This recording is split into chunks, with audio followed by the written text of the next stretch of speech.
Olá, gente, boa noite. Sejam todos muito bem-vindos. A Cris já está com a gente, mas antes de colocá-la nessa conversa, eu gosto de dar uns recadinhos, falar um pouco sobre as lives para quem acabou de chegar e ainda não conhece meu trabalho. Bem, essa é a quarta semana de lives que está rolando aqui no perfil. Eu estou sempre entrevistando um profissional do mercado literário, já passou muita gente boa por aqui e ainda tem muita gente legal para passar. Então, se você veio por causa da Cris, já fica para conhecer meu trabalho, segue e eu tenho certeza que vocês vão gostar das próximas entrevistas que vão passar por aqui. O que mais que eu tenho para dizer? As entrevistas das semanas anteriores estão disponíveis no meu canal do YouTube. É só vocês acessarem o link da minha bio, que tá tudo lá. As entrevistas da semana passada vão entrando aos poucos, né? Então, das outras semanas já estão lá disponíveis. Vou colocar a Cris aqui no nosso bate-papo. Pessoal, quem estiver entrando já vai mandando pergunta, que no final, quando as minhas perguntas acabarem, eu vou fazer as perguntas de vocês para a Cris, tá bom? Olá! Oi. Boa noite! Boa noite, tudo bem? Tudo bom? Que bom. Eu vou fazer as apresentações, tá bom? Certo. A nossa entrevistada de hoje escreve romances, é autora dos livros Meus Melhores Rascunhos, Sob a Luz dos Seus Olhos, Sob 1 Milhão de Estrelas, Uma Noite e a Vida e outros. Isso. Boa noite, Cris, seja Boa bem-vinda à sua noite. casa, que em tempos de Obrigada. quarentena é o que tá dando. Obrigada pelo convite. É sempre Eu legal que ter uma oportunidade agradeço. de conversar sobre o que a gente ama, né? Sim, com certeza. Fico muito feliz que você tenha aceitado. Imagina, um prazer. Obrigada. Eu sempre começo pedindo para o convidado indicar um livro. Pode ser um livro que marcou sua vida, um livro que tenha sido importante na sua carreira, ou um livro que você está lendo agora. Fica à vontade para indicar o livro que você quiser. Deixa eu pensar. Sou muito de momento, sabe? Vou indicar um livro que acho que pouca gente conhece, chamado Olhos de Menina, mas eu não vou lembrar o nome da autora. Não é muito conhecido, mas só tem ele com esse nome. Deixa eu ver se eu descubro aqui. Eu ganhei num amigo Olhos secreto. de Menina, Isso. Cláudia Roquete Pinto. Isso. Acho que sim. Eu ganhei no amigo secreto. É um romance de estreia de uma inglesa. Uhum. E foi um escritor que me deu, que era meu colega de editora na época. E ele me deu por conta do título, né? E por ser um romance de estreia também, que na época era. Eu tinha acabado de lançar o meu livro, que era um romance de estreia.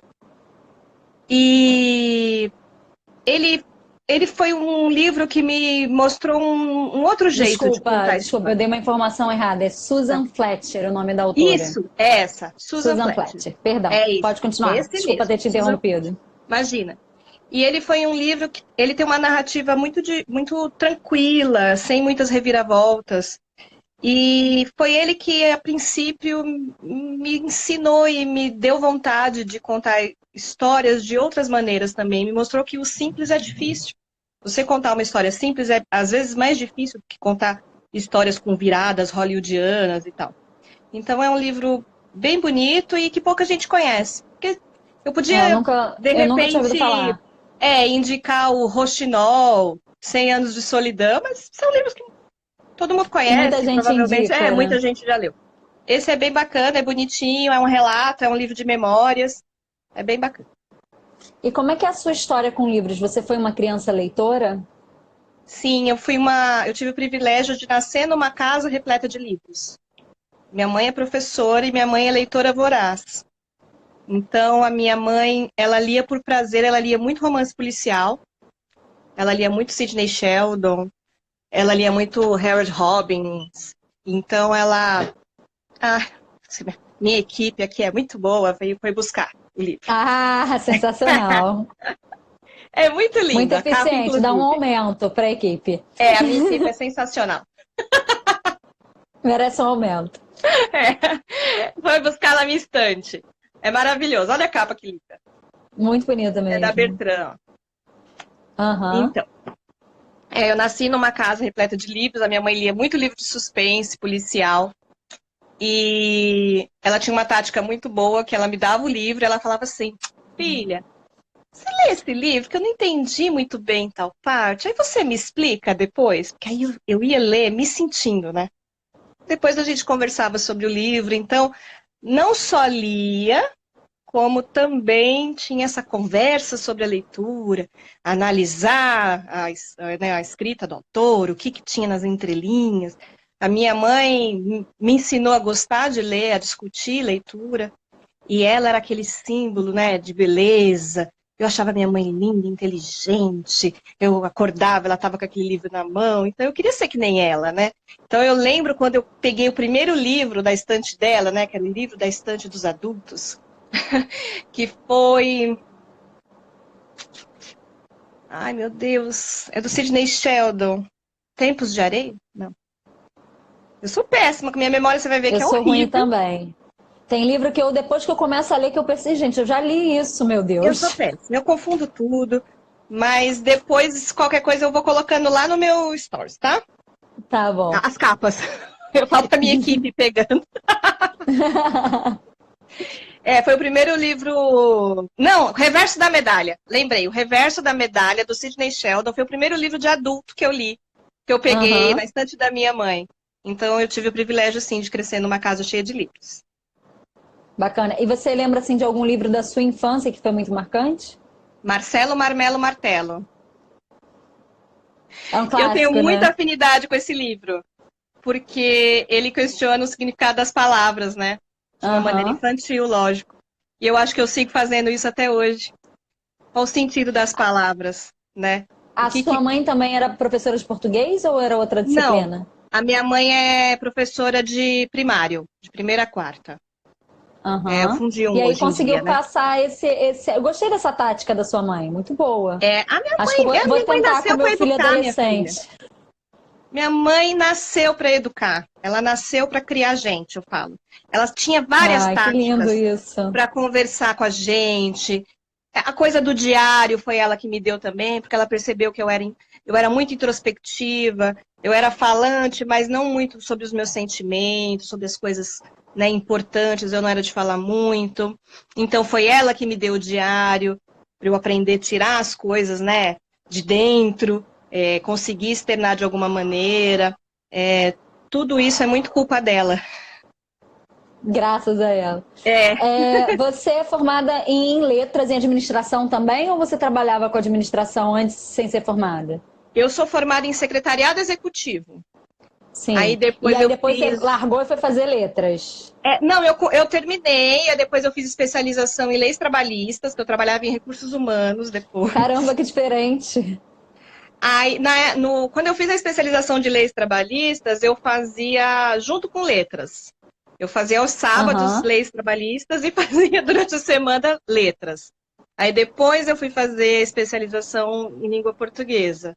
entendi. Foi um caminho.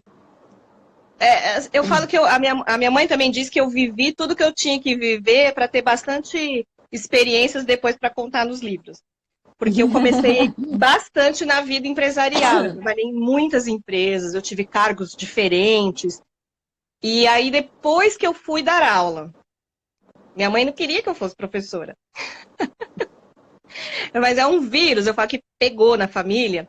Aí eu virei, eu E você trabalhava dá durante aula o hoje? dia. Hoje não. Hoje eu trabalho na escola, mas eu trabalho mais na parte pedagógica, eu não trabalho dentro da sala Sim. de aula. Então, eu trabalhava em empresa durante o dia e eu dava aula à noite. E aí comecei a amar dar aula. Eu dava aula de literatura, a primeira turma que eu peguei foi aula de literatura. E aí eu fui migrando para a sala de aula. E aí, quando eu migrei de vez para a sala de aula, foi quando eu comecei a despertar para a escrita de maneira mais focada, porque escrever eu sempre escrevi, mas nunca pensando em lançar livro, né? Nunca foi um objetivo. Como é que é quando os seus alunos, os alunos da escola, descobrem que você é escritora? Para eles é meio mágico, né? O escritor, ele é sempre uma figura muito distante, né? Uma coisa...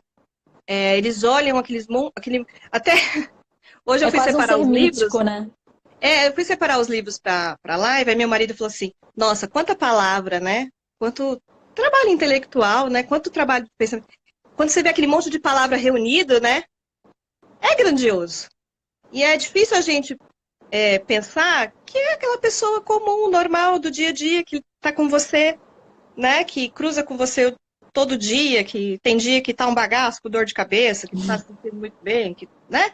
E é aquela pessoa que é capaz de produzir tudo aquilo que você julga tão grandioso. Então, a princípio, principalmente para quem gosta de ler, né? Algumas pessoas não diz muito, né? Depende do universo. Quem gosta de ler acha aquilo.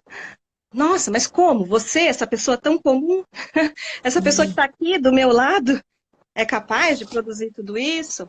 Então, é muito legal. Eu tenho muito orgulho, por exemplo, de ter os meus livros na biblioteca da escola que eu trabalho. Isso é mó No passado, barato. eu recebi uma homenagem da Delegacia de Ensino. Eles fizeram uma homenagem, uma noite de homenagem, uma honra ao mérito. É legal a educação É valorizar seus gratificante, né? professores. Porque é uma... Todo mundo diz assim, escritor é uma profissão muito difícil. Eu falo, gente, eu sou professora. Ser escritora é fácil. Não, sem dúvida, ensinar eu acho que é uma das profissões assim mais nobres da sociedade, a mais nobre da sociedade. Eu acho. Eu acredito que seja o dom de ensinar, né? Porque a gente esbarra na vida com alguns professores que não têm o dom, Claro. que foram empurrados para dar aula por algum motivo da vida. Mas quando você encontra uma professora que tem o dom e ela é capaz de transformar a vida de uma pessoa. Você assim. vê uma sementinha desabrochar. É muito Sim. lindo. Eu tenho professores que marcaram a minha vida, assim.